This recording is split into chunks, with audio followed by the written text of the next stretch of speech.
गुर्जर धरा पर बसा एक ऐतिहासिक नगर अहमदाबाद, जिसे देश का एकमात्र वर्ल्ड हेरिटेज सिटी होने का गौरव प्राप्त है। स्वातंत्र्य संग्राम में भी इस शहर की प्रमुख भूमिका रही है। ये वो शहर है जिसे करीब 15 वर्षों तक एक महामानव ने अपना निवास बनाया और यहीं से आजादी की लड़ाई का नेतृत्व किया। हमें आजादी बिना खड्ग बिना ढाल, साबरमती के संत तूने कर दिया कमाल। 2 अक्टूबर 1869 को पोरबंदर में जन्मे मोहनदास करमचंद गांधी ने इस शहर को अपनी कर्मभूमि बनाया। 1915 से लेकर 1930 तक वे यहाँ रहे। अहमदाबाद उनके लिए केवल निवास ही नहीं था, परंतु स्वातंत्र्य संग्राम का प्रमुख केंद्र भी था। एक फरिश्ता,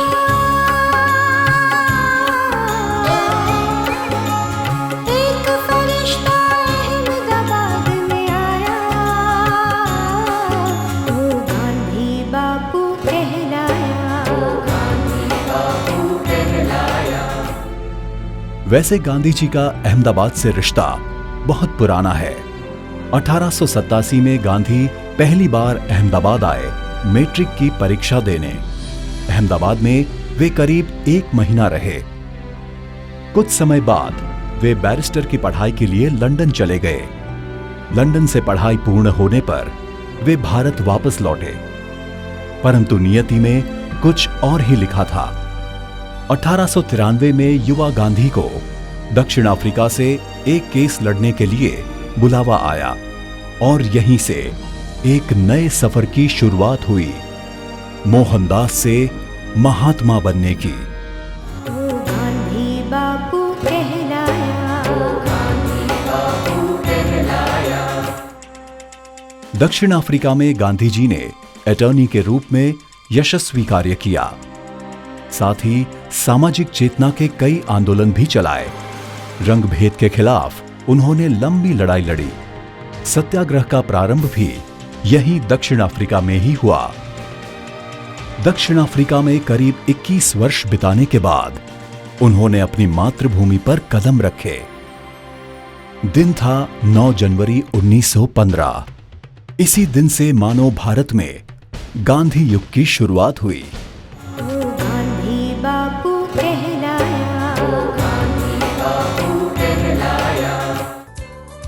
16 जनवरी 1915 सौराष्ट्र जाते समय अहमदाबाद रेलवे स्टेशन पर उनका भव्य स्वागत किया गया।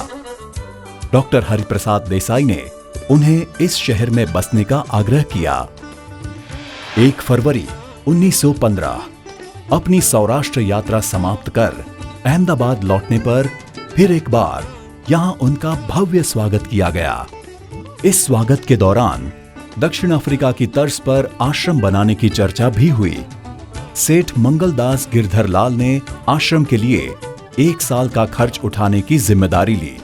दूसरे दिन गांधी जी ने दक्षिण अफ्रीका में उनके साथी रहे सुरेंद्र राय मेढ़ के घर पर उनसे मुलाकात की और वहां भोजन लिया।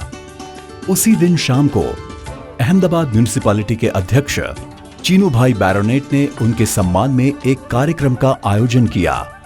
वहां उपस्थित सभी ने गांधी जी से अहमदाबाद में बसने का अनुरोध किया।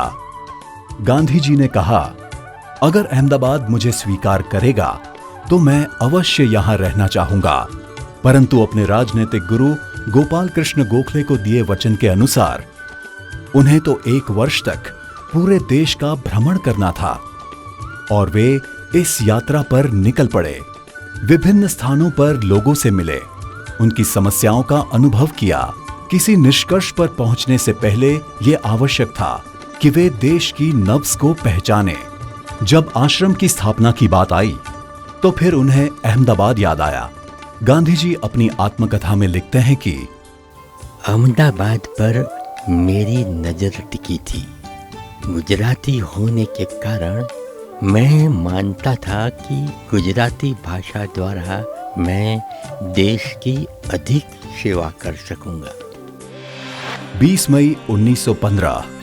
कई स्थानों का निरीक्षण करने के बाद अहमदाबाद के कोचरब में स्थित बैरिस्टर जीवन लाल से किराए पर लिए हुए इस मकान में आश्रम का शुभारंभ किया गया। गांधी जी ने इसे सत्याग्रह आश्रम का नाम दिया। आश्रम में निवास करने वालों के लिए गांधी जी ने नियम बनाए थे, जिनका पालन करना अनिवार्य था। अस्पृश्यता के खिलाफ गांधी जी ने जीवन भर संघर्ष किया। इस संघर्ष की शुरुआत 26 सितंबर 1915 को हुई, जब गांधी जी ने हरिजन शिक्षक दूदाभाई को परिवार के साथ आश्रम में रहने के लिए सहमति दी। उनके इस निर्णय के कई प्रत्याघात हुए। गांधी जी की बहन आश्रम छोड़कर चली गई। पुराने सहयोगी मगनलाल गांधी ने भी आश्रम छोड़ने का निर्णय लिया। कई आश्रम वासियों ने गांधी जी के इस निर्णय के खिलाफ भोजन का त्याग किया। जाति प्रथा में मानने वाले संपन्न परिवारों ने आर्थिक सहयोग देना बंद कर दिया। आश्रम पर गहरा संकट मंडराने लगा, परंतु गांधी जी अपने निर्णय पर अटल थे। आखिरकार सत्य की जीत हुई और दूदाभाई का परिवार आश्रम का सदस्य बना।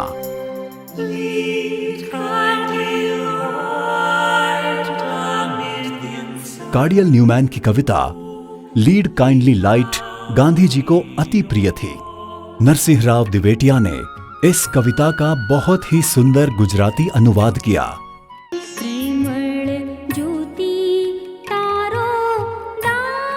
यह कविता सायं प्रार्थना में गाई जाती थी। कोचरब सत्याग्रह आश्रम की जगह छोटी थी और वैसे भी इसे किराए पर लिया गया था। गांधी जी मानते थे कि खेती, पशुपालन और वृक्षों के बिना आश्रम अधूरा है। इसलिए बापू की इच्छा थी कि शहर से दूर अपनी जगह पर आश्रम की स्थापना हो। इस दौरान 1917 में अहमदाबाद में प्लेग की महामारी फैली, जिसमें कई लोगों की मृत्यु हुई। इस महामारी ने आश्रम तक भी दस्तक दी। तुरंत ही गांधी जी ने आश्रम को नई जगह पर स्थानांतरण करने का निर्णय लिया। इस प्रकार 17 जून 1917 के दिन साबरमती नदी के तट पर इस आश्रम का स्थानांतरण किया गया। ये वो ऐतिहासिक स्थान है जो अंग्रेज सल्तनत की नींव हिला देने वाले कई आंदोलनों का साक्षी बना। साबरमती के संत तूने कर दिया कमाल। आश्रम के हृदय स्थान पर गांधी जी का निवास बनाया गया। काका साहेब कालेलकर ने इसे नाम दिया हृदय कुंज। इसी हृदय कुंज में वे अगले 13 वर्ष तक रहे। अनेक राष्ट्रीय तथा अंतर्राष्ट्रीय नेता यहीं उनसे मिलने के लिए आते। पास ही कस्तूरबा का कमरा है, साथ में मेहमानों का कमरा और सामने की ओर रसोई तथा भंडार का कमरा है। गांधी जी द्वारा उपयोग में लाई गई कई वस्तुएं यहां संभाल कर रखी गई हैं।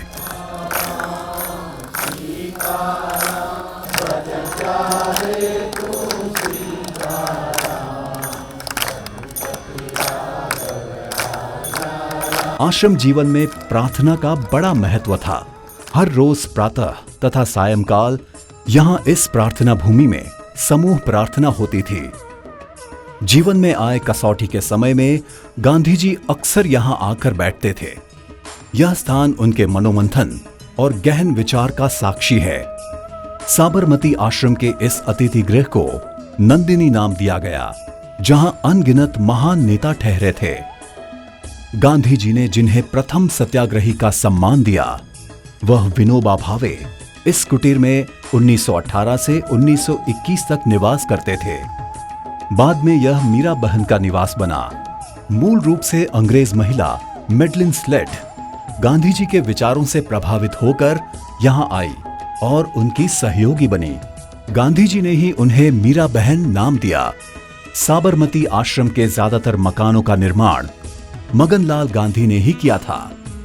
वे गांधी जी के चाचा के पुत्र थे और दक्षिण अफ्रीका के फीनिक्स आश्रम के समय से ही उनके साथी बने।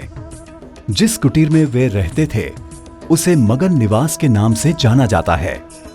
उनके देहांत पर गांधी जी ने कहा, आज मैं विधवा हो गया हूं।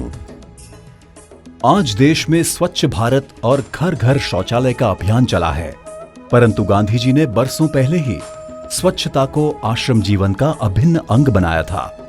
साथ ही इस प्रकार के शौचालय का निर्माण करवाया जहां गड्ढा बनाकर उसमें शौच के बाद मिट्टी डाली जाती थी। बिल्ली को शौच की क्रिया के बाद ऐसा करते देखकर उन्हें यह विचार आया था।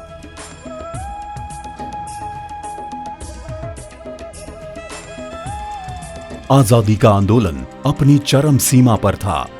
उस समय लोगों से जुड़ने के लिए गांधी जी ने सत्याग्रही के नाम से एक हस्तलिखित अखबार शुरू किया। कुछ ही समय पश्चात 1919 में उन्होंने गुजराती अखबार नवजीवन की शुरुआत की।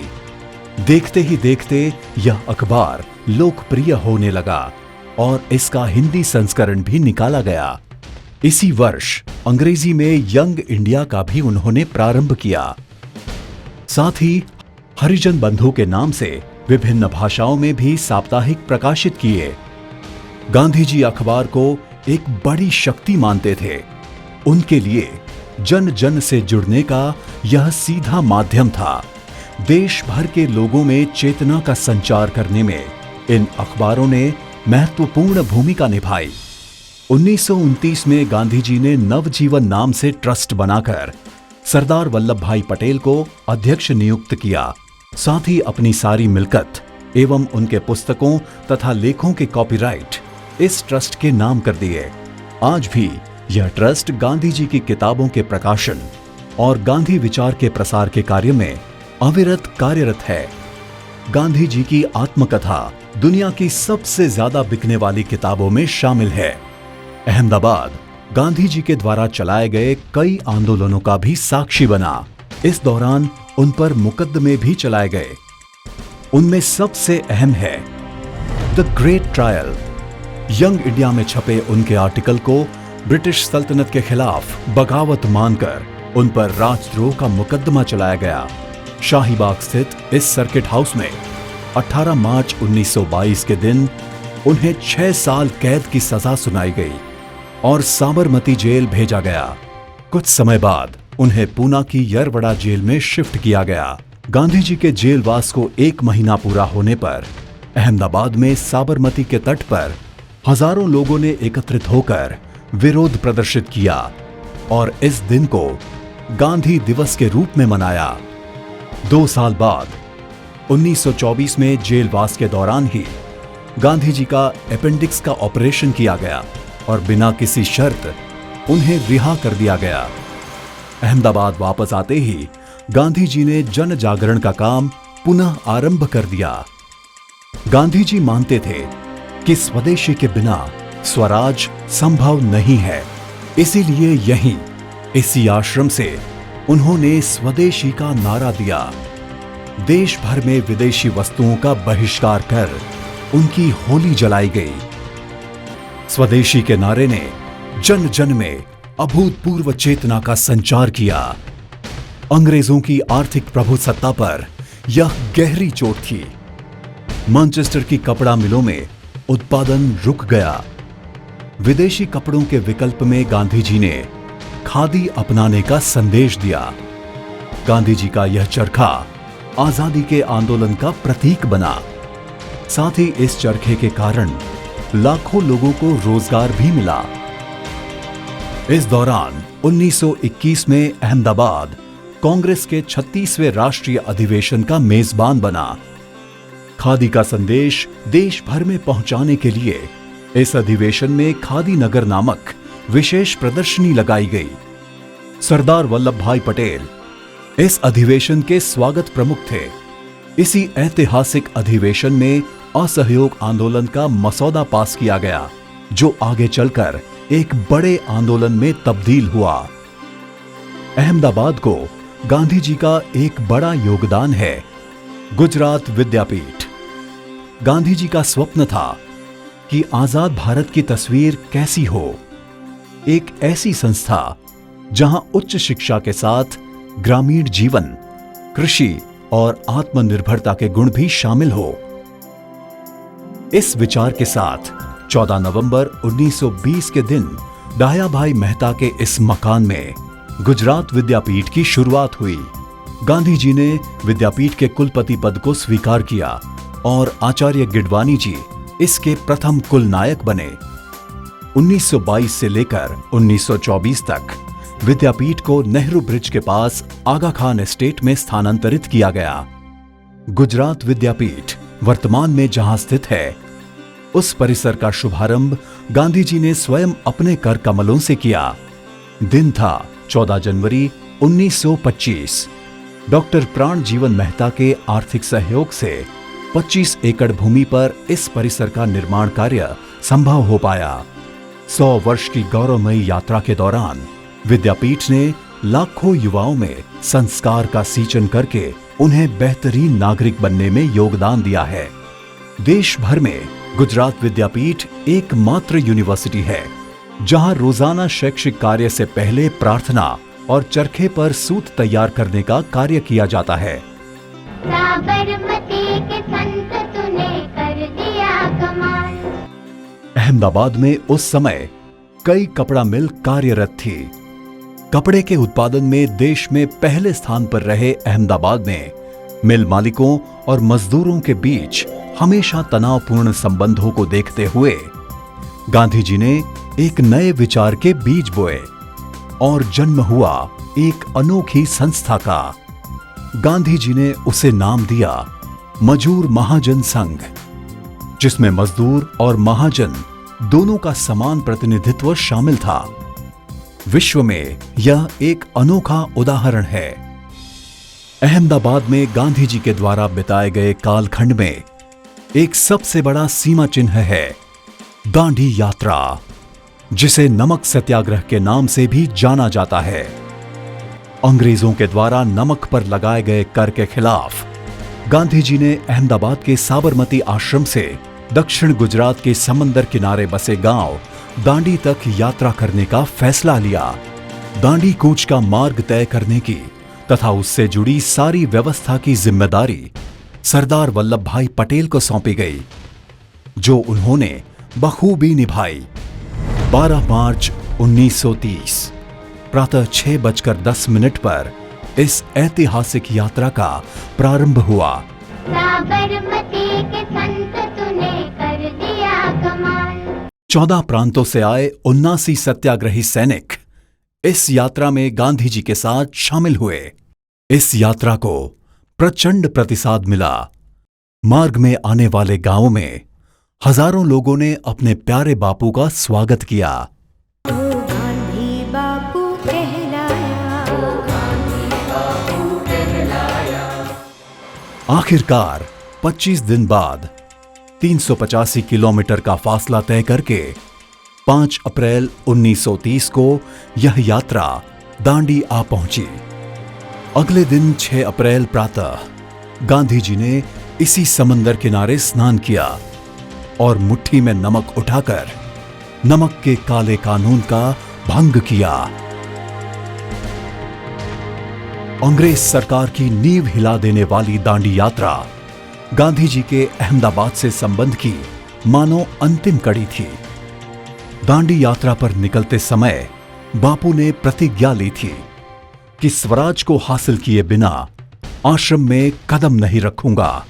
इस प्रतिज्ञा का उन्होंने पालन भी किया और साबरमती के इस ऐतिहासिक आश्रम का त्याग करके महाराष्ट्र में वर्धा के पास सेवाग्राम आश्रम को अपना मुकाम बनाया, जहां वे 1931 से 1946 तक रहे। वैसे अहमदाबाद से वे नाता नहीं तोड़ पाए। तो दांडी यात्रा के बाद 16 दफा वो अहमदाबाद आए थे। 9 जुलाई 1933 के दिन गांधी जी साबरमती आश्रम आए और सायं प्रार्थना में भी उपस्थित रहे। दूसरे दिन वे रमा बहन जोशी की तबीयत का हाल जानने के लिए शहर के प्रसिद्ध वाड़ीलाल साराभाई अस्पताल गए। इस अस्पताल को देखकर वे बड़े प्रसन्न हुए और सरदार पटेल को इस उत्कृष्ट कार्य के लिए बधाई दी। 21 सितंबर 1933 एमजे लाइब्रेरी के नाम से प्रसिद्ध माणिकलाल जेठाभाई पुस्तकालय के इस विशाल भवन का भूमि पूजन बापू के हाथों से किया गया। 29 जून 1934 के दिन मृदुला साराभाई द्वारा स्थापित महिला संस्था का उद्घाटन किया और उसे ज्योति संघ नाम दिया। यह गौरवमयी संस्था आज भी कार्यरत है। 1 नवंबर 1936 गांधी जी गुजरात विद्यापीठ के पदवीदान समारोह में शामिल हुए। अगले दिन उन्होंने मजूर महाजन संघ, ज्योति संघ और आश्रम में अपने साथियों से मीटिंग की। यह उनकी अहमदाबाद की अंतिम मुलाकात थी। दे दी हमें आजाद बिना खड्ग बिना ढाल, साबरमती के संत तूने कर दिया कमाल। आंधी में भी जलती रही गांधी तेरी मशाल, साबरमती के संत तूने कर दिया कमाल। इसके बाद 1948 में अहमदाबाद वासियों ने उनके दर्शन कुछ इस प्रकार किए। अपने प्यारे बापू की अस्थि कुंभ यात्रा में उन्हें श्रद्धांजलि देने लोग उमड़ पड़े।